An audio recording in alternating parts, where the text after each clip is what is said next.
Welcome, everyone, to the Total Innovation Podcast, where we explore the cutting edge of innovation and collaboration in tackling some of the world's most complex challenges. As always, I'm your host, Simon Hill. Today, I'm thrilled to introduce a truly remarkable guest. She serves as the Director for Health Innovation at the International Rescue Committee, the IRC, and is also their Human-Centered Design Practice Lead. She's a global health practitioner with 15 years of experience tackling some of the most stubborn issues that perpetuate poverty and inequality around the globe. Her career has taken her to the front line of some of the most pressing humanitarian crises. As a consequence, she brings a unique perspective on innovation, one far removed from the digital tools and flashy trends we often associate with this term innovation. Her work is rooted in creating solutions that truly meet the needs of the people they serve, a focus maybe we should all embrace. She's recently been at the forefront of spearheading the IRC's journey into humanitarian crowdsolving, a groundbreaking approach to tackling complex challenges through a totally new way of thinking and working for the IRC. It's a bold move in a sector where the stakes are high and the risks of experimentation can often feel insurmountable. Yet, under her leadership, the IRC embraced this model, launching 7 impactful crowd-solving challenges that have already driven meaningful change and impact. This episode will take us through the evolution of this journey, from the initial skepticism about trying something so radically different, to the lessons learned on the ground, to what the future holds for humanitarian crowd-solving. So if you're passionate about innovation that truly makes a difference, this is one conversation you will not want to miss. And with that, I'm delighted to welcome to the podcast, Carla Lopez. Welcome, Carla. Thanks, Simon, for that kind introduction. I'm delighted to be here. Yeah, this is an exciting topic. It's a little bit different. You're a part of a short series that we're doing around this topic of humanitarian crowdsolving. And you'll have come shortly after an episode that we'll have done with Harry and the work that he brought. And maybe that's a good place to lead in, right? To provide a little bit of context around IRC's work. I gave a little bit in the introduction there, but let's talk around your career, your role at IRC. Maybe set the scene a little bit for people, right? What does your role support within IRC, and what does innovation? As I said, it's a bit different in this setting. What does it mean? Yeah, I'm glad that you're bringing up what innovation means to us, because that's a term that I think can mean so many different things to different people, and in some way has, I think, lost some meaning. So for us at the IRC, we think about innovation as fresh ways for serving our clients more meaningfully. And by clients, I mean people who have been displaced by disaster. Increasingly, this is natural disasters. Conflict always plays a role. And increasingly, this also includes the local partners that we collaborate with to provide these services. Now, one of the things that makes the IRC unique is that we try to think about evidence as a basis upon which to make a lot of decisions, because, like every other humanitarian and development organization, our funding to do our work is very precious. Our need always is greater than the resources we have to serve the people who are facing these difficult conditions. So we need to be really careful about what we invest in. So for us, innovation means a variety of things that are new to our sector, the humanitarian sector. And that includes everything from, doing impact evaluations, right? For a long time, impact evaluations have not been done in our sector because we're so passionate about serving people, and everybody is worthy of need, worthy of services. So why should we waste funds doing impact evaluations? And the IRC has been a really big driver in normalizing the need for impact evaluations to allow us to make sound decisions about what services are really having the impact we intend and which are failing to do so or falling short of our expectations. Impact to us also means doing cost efficiency and cost effectiveness studies. Again, this might be the norm in other sectors, but for us, this is a new way of thinking about our responsibility in deciding how to use our limited resources to serve our clients. We're also thinking about things like new financing mechanisms for serving our clients. So we're not just sort of sitting back with the model of waiting for generous donors to provide us the funds we need to do our work. And also thinking about the kinds of services we do, we're really committed to cash distribution to clients so that they can make their own choices for themselves and their families about how to use that cash. And again, this is supported by evidence. And my role at the IRC is in integrating human-centered design across the board, across the sectors in which we work, whether that's livelihoods or climate change or health, to ensure that we are actually understanding problems in the way that our clients view the problems, and not just in a sort of our siloed way of programming, which we can all agree that a siloed approach is not great. But the reality is our funding is siloed. We have donors who are interested in, say, agriculture or health, and therefore our programming stems from that. But of course, that's now not how our clients or any of us think about our lives. Our problems are in the context of many experiences that we have, many demands on our time, different priorities. And if we lose sight of that, we run the risk of investing in either problems that are not relevant to our clients or not their top priorities, or misunderstanding the root causes of the problems. It's a really helpful setting, right? And I think that as you're talking and as we did some pre-discussions around this, I was thinking about it's kind of beautifully profound, the level of innovation and complexity that exists because of the stakes, right? There's something quite unique about this. But as we talked pre now, and as you know, I'll try and sort of tease out and share with people, it isn't just the high stakes, limited resources component of what the specific setting and challenges are for innovation in this. It's, there's a pure contextual piece that, there isn't.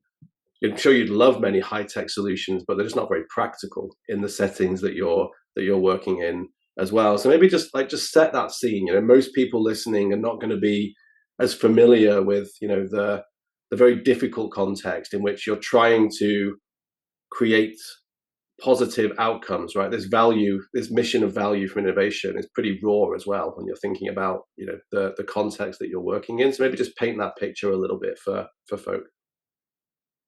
Yeah, so I think when people think about refugees and humanitarian organizations and humanitarian work, that might conjure an image of, a UN-run refugee camp with tidy rows of white tents, and highly organized situation. And while those certainly exist in the world, the vast majority of our clients are not in these structured, organized spaces, but are very dispersed in a very rural context, or are even living in urban settings in informal settlements. And both of those contexts, a lot of what we have to think about is how do we reach people efficiently when they don't have access, say, to phone networks, much less the internet. So, one of the go-to things that we do when we think about scaling solutions is making them digital, because that's both cheap and a way of reaching a lot of people. But for many contexts in which the IRC works, that's simply not an option. And a lot of the programming that we do focuses on women as heads of household, women as decision makers for young children, women and their sexual and reproductive health, for example. And in places where households may have access to a phone, may have money to buy phone credits, that phone is often not held by the woman, it's held by a male head of household. So any kind of technology that presumes reaching women or community health workers through phones is going to be quite limited. I was having a conversation yesterday with colleagues about getting malnutrition treatment to children who need it in South Sudan. And the good news is that we know how to treat malnutrition. We know how to prevent children under the age of 5 from dying from malnutrition. There's a treatment, there's a protocol, it works. The bad news is that the children who need it most are the hardest to reach. So in some times of the year in South Sudan, for example, getting cartons of the treatment to children involves the lack of roads. The roads are completely unusable because they're underwater, which means we need to use small planes in airstrips where those airstrips are not completely inundated by mud to get the solution part of the way there. And then we contract people with small boats to go across flooded areas. And then people are physically carrying boxes of these treatments to the last mile locations. So those are the conditions in which we typically work. So when we think about innovation, it's not going to be the shiny techie gadget. It's going to be things that are resilient, that are robust, and that work through existing structures in these kinds of places. Yeah, I mean, it sends my mind off in lots of different directions, not least just the context of most people's innovation challenges versus the real world challenges that you guys are facing. So let's now take that. And that setting is, you've painted the picture really nicely for the audience, right? It's a complex, very raw, very real setting. There's a sort of business model challenge in there as well. Is that your funding comes, as you've said, for very specific things, for very specific projects. It's hard to look longer term because that's what they're. And then you're presented with this idea of humanitarian crowd solving, right? Piece of the portfolio of the work that we do that I'm super proud of, right? Because it helps the real things like this. But talk to me a little bit about how this first came on your radar, what your initial thoughts and experiences were. Had you ever even heard the term humanitarian crowd solving before? No, the short answer is we had not. We were approached by Harry and Lydia Sangri, who had worked with Wazoku on crowd solving before with other organizations, sister organizations to us, and had great interest in this. And they approached the IRC saying, like, hey, we're believers in this. We have seen it work in other contexts. Are you interested in giving this a go? And what was really attractive about their proposition is that they were willing to de-risk this for us by paying a lot of the costs involved in us trying this. But that in and of itself did not guarantee success. I described to you all the things that the IRC does that we feel are innovative in the humanitarian sector, but innovation isn't always a welcome term. And that's for a couple of very good reasons. One, I think the image that is conjured by that term is one of the flashy, shiny solution that someone developed far, far away that's looking for a problem, rather than a well-articulated problem in search of a solution. And so we've had a lot of, collective experience with people with a lot of influence saying, we have found the solution. Please be very grateful for it and now use it, without a full appreciation of our conditions of working. And you made reference to our funding cycles. Not only do we, operate in a very sort of siloed space because of how we receive funding, but in the humanitarian sector, our funding cycles are very short, meaning we receive funding that only covers, if we're lucky, 18 to 24 months. And I just described to you what it's like to deliver services in a place like South Sudan during the rainy season. It takes a lot of time and effort to do what seemingly on paper is a very simple thing. So that is one sort of piece of baggage that we have in innovation. And the second is that many of my colleagues at the IRC are technical experts in their field, whether that's malnutrition or climate smart agriculture. And they work day in and day out to help us implement and integrate what they see as gold standards into our work. And that is incredibly difficult to do. And so in some parts of the organization, understandably, we say, well, if we haven't yet figured out how to implement the gold standard of programming, why should we divert our funds into innovation, which comes with no guarantees of success? And so those are real reasons for why I am very choosy in deciding when to introduce innovation or something new to my colleagues, right? Like I have to curate that very well.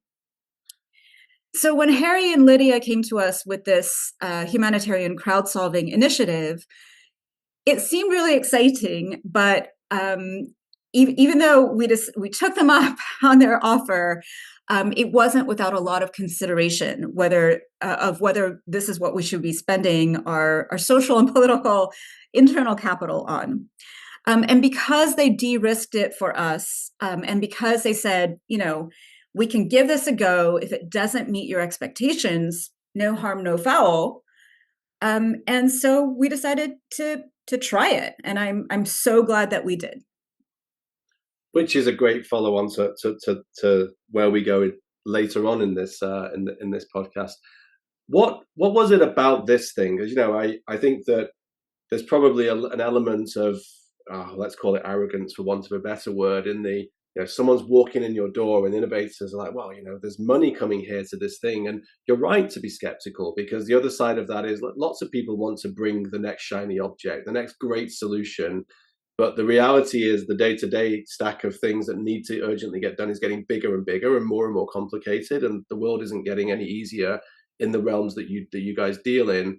And there's a million shiny objects that you've tried before. So what was it about this that piqued your interest, other than the de-risking, right? Because it's a brand new concept, and maybe just set the scene of what it was in your mind before we get into what it was in reality when you were thinking about it as well. Yeah, so the uncharitable interpretation of what crowd solving could be is having a bunch of tech bros around the world say, I have the solution for humanitarian problems. You should have just asked me sooner and I would have told you what it was. And then having what they're proposing to be wildly disconnected with our context and our realities.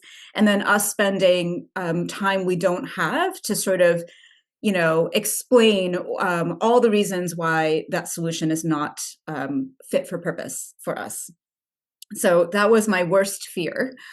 But that was quickly dispelled because, the Sangres had worked with sister organizations, so Habitat for Humanity and World Vision, and they came to us with clear case studies for not only how crowd solving was utilized, but what the outcomes were and how those organizations are now integrating those solutions into their programming. So that did a huge amount of work in helping us sort of overcome our initial hesitancy. And the other is what is the value proposition of crowd solving to me initially was being able to do work that our colleagues simply don't have the bandwidth to do. So we are problem solvers in the humanitarian space. To be able to deliver services every day to our clients under the conditions in which we work, we need to be scrappy. We are constantly putting out fires. We're never sitting back and saying, oh, we planned something perfectly and now we just execute, right? But we are also, every one of us, doing more than 100% of one job. We're covering for colleagues, new situations come up, somebody needs to respond to them.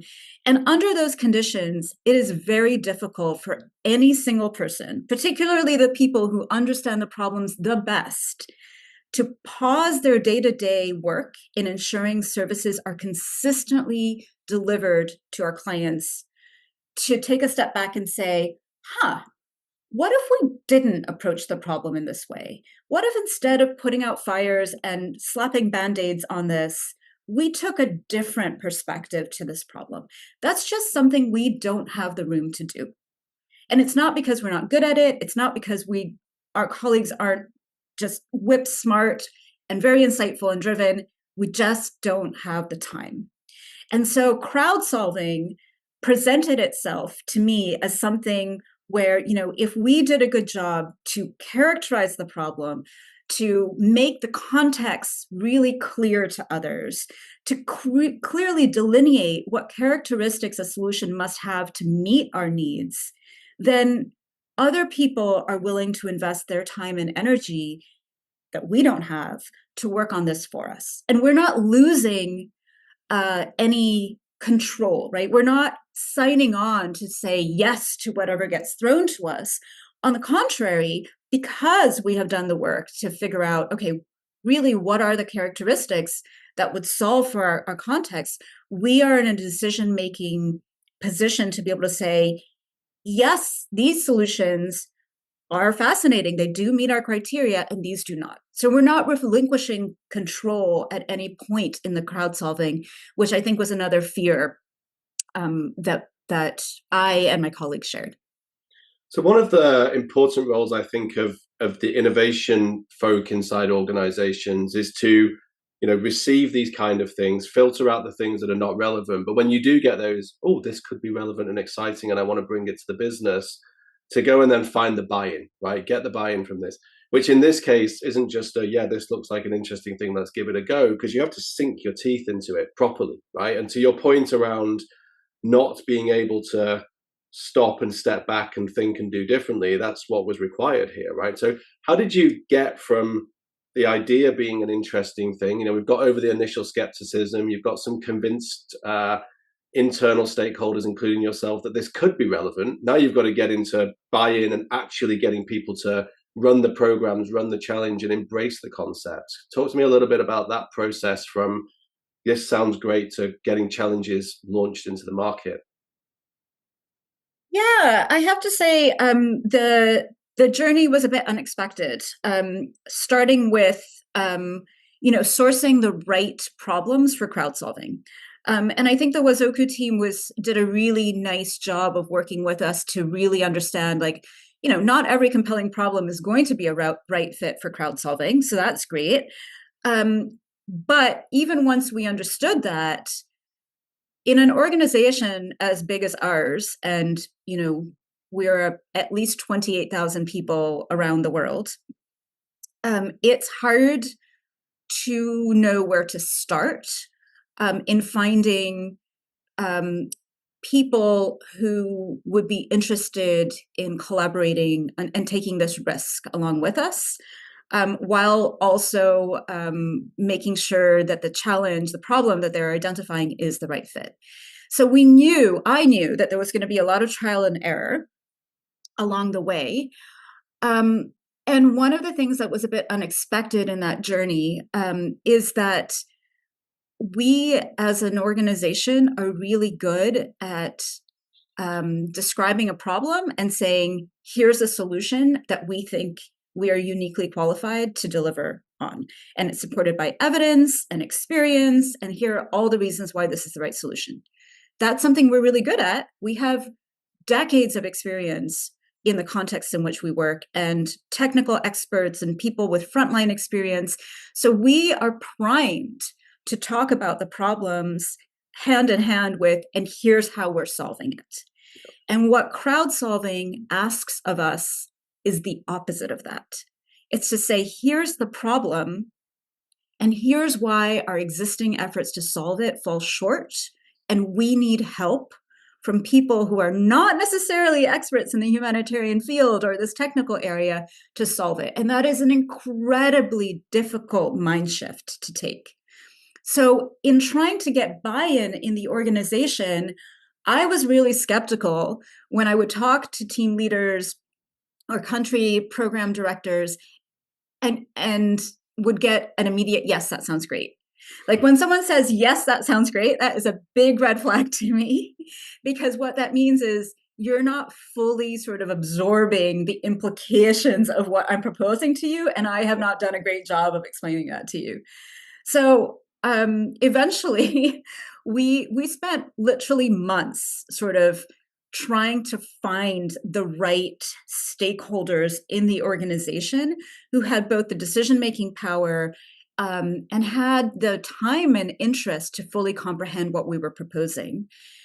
And I think what's really great about the International Rescue Committee is if we can get buy-in from our colleagues who work in country program offices, who understand the problems and our clients really well, that is often the green light we need to proceed, right?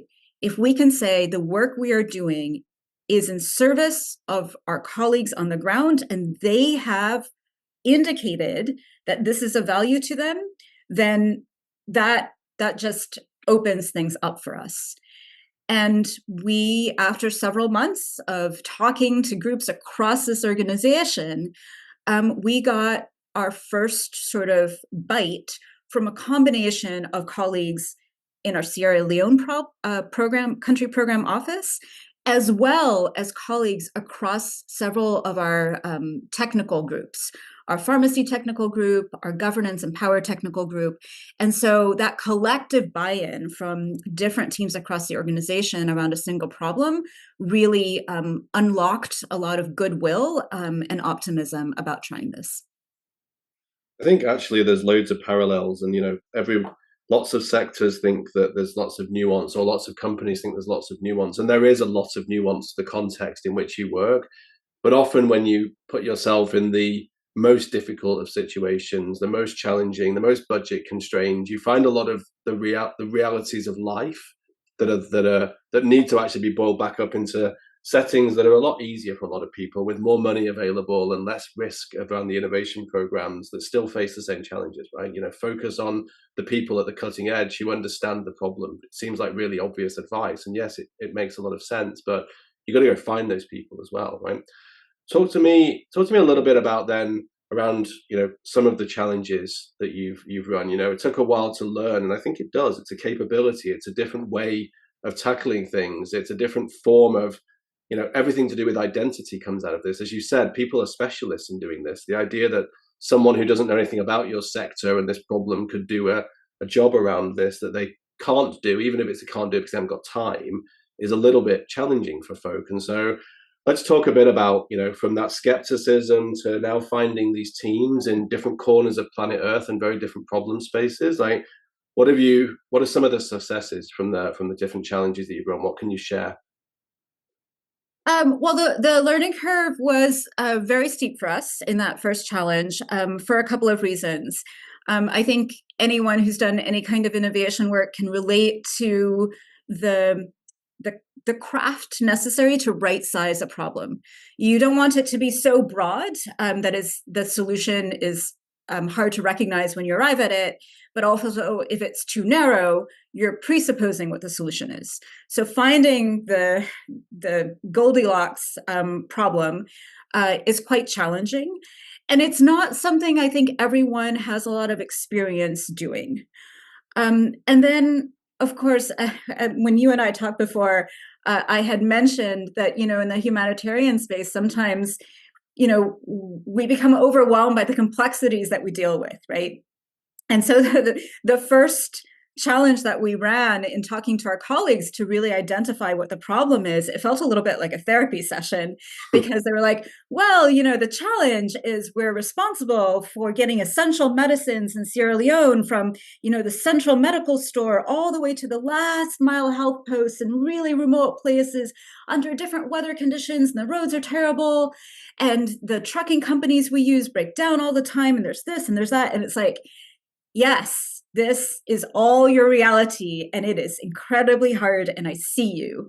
But we at the IRC are not going to fix the roads, and we're not going to start our own trucking company, and we're not going to deliver things by drone. So what is the element within that ecosystem of the problem that we can take on and unlock to have the greatest potential impact on this problem, which is trying to get as many of these essential medicines in good condition to last mile health posts to be able to treat people.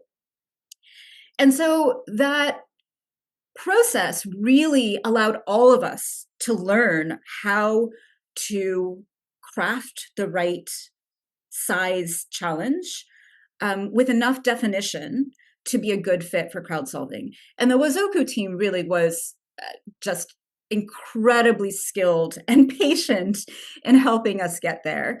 And even when we thought we had crafted we had gone from this very murky, nebulous problem to something that was really well defined, the Wazoku team continued to ask us questions around, like, if someone proposed something like this, would that suit your need, or do we have to word it differently? And I think that also built a lot of confidence in me and in my colleagues to really understand how much control we had over this process. We weren't just opening ourselves up to be inundated by, well-intentioned but weak solutions. And after that first challenge, we were then able to say to other colleagues, look, this is what we did in the first challenge. Here's the process we used. And then have the colleagues who proposed that problem speak of their own experience to our colleagues, right? So it felt less like we were trying to sell some new thing that we've never done before to our colleagues, and more around sharing the experience of that work and defining for ourselves what the value of the Wazoku crowd solving was.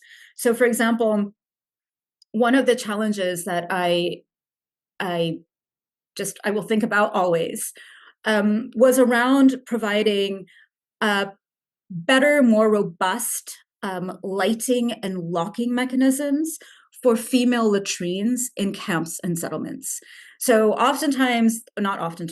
almost always, these locations are off-grid and lighting is quite limited, which means that these latrine banks, which are,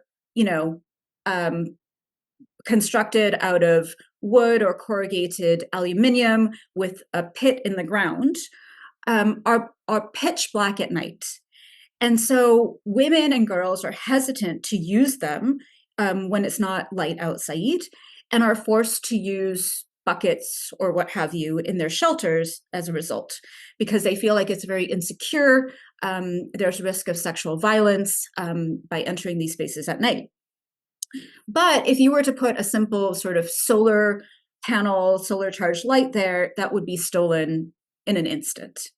So we crafted a challenge around this. It was a successful challenge in that we identified many lighting and locking solutions that we think meet our needs. But one of the most interesting things that came out of that challenge were a number of solutions that did not look at LEDs or solar panels, technologies that we're familiar with, but instead proposed something completely new to us at the IRC, which is lighting from phosphorescence. So strontium aluminate is the chemical component that results in phosphorescence. And so we were all familiar, obviously, with glow in the dark things from our childhood, but this is next level from those glow in the dark stickers. And what this so this is not a replacement for LED lights, but this is a low level glow that doesn't require wires and batteries and solar panels, which are huge costs to us, very easily stolen, and often not robust enough to withstand the elements for a prolonged period of time. And instead, we can incorporate this chemical in a number of different substrates that absorb light from the sun during the day and provide a low-level glow in the evening. And then we were so interested in this new technology that we ran a subsequent challenge based solely on this lighting technology. Now, the challenge was, to give people something to imagine and react to. We scoped it around lighting female latrines, but the applications of this technology are honestly limitless. So imagine you are helping deliver a baby in the evening, and say you have a charge on your mobile phone that gives you a light through your torch. You want to use that very sparingly during the course of this delivery. And so if you're saving that torchlight, you don't want to sit around in pitch dark, right? But imagine a situation in which you had a low, warm, ambient glow to be able to provide services at night that is an alternative to pitch darkness. That could be used in health facilities. It could be used for having small businesses stay open later in the evening, for female latrines. There's so many applications of this technology.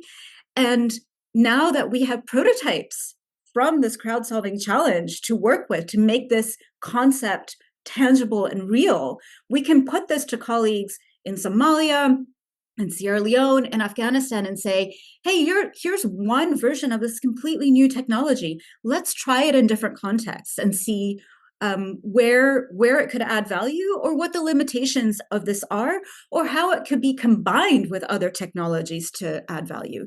And that to me is one of the most exciting and interesting parts of this crowd solving challenge work.